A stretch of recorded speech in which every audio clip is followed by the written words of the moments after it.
Hau dena hasi zen 2021 urtean, urriak 14ean etorri ziren aurkezpena egitera Diputazioa eta Udaletxea, nola Donimaneko saneamenduaren aurreproiektua aurkeztera.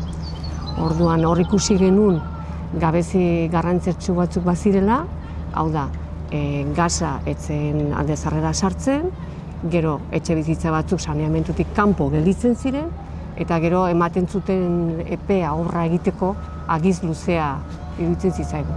Orduan erabaki genuen talde bat egitera, eta ja aurkeztu genuen hemen udalan, idatzi bat, 652 bizilagunen firmekin, eta eskatu genuen bilera bat egotia baita ere.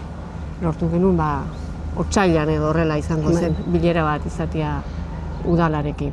Eta hor garbi ikusi genuen, esaten zutela ezin zela sartu gasa, teknikoki, bai hemengo teknikoak eta hangoak ere aldundikoak erraten zutela ezin zela sartu gasa, eta bertze gauzekin ikusiko zela, baina ez ziguten ezer garbirikan esaten ez da ere.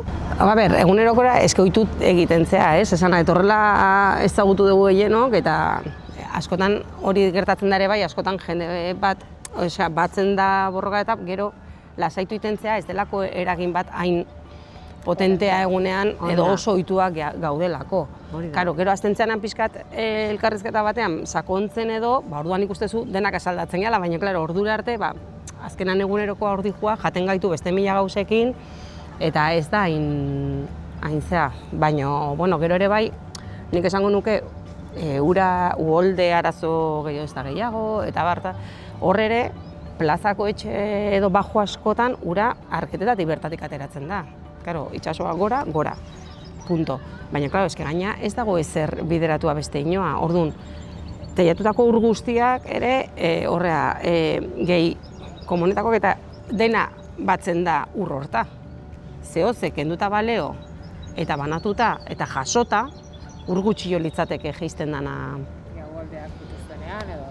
Ez dakit, badakit beste gauza batzuk beharko liratekela horre bai.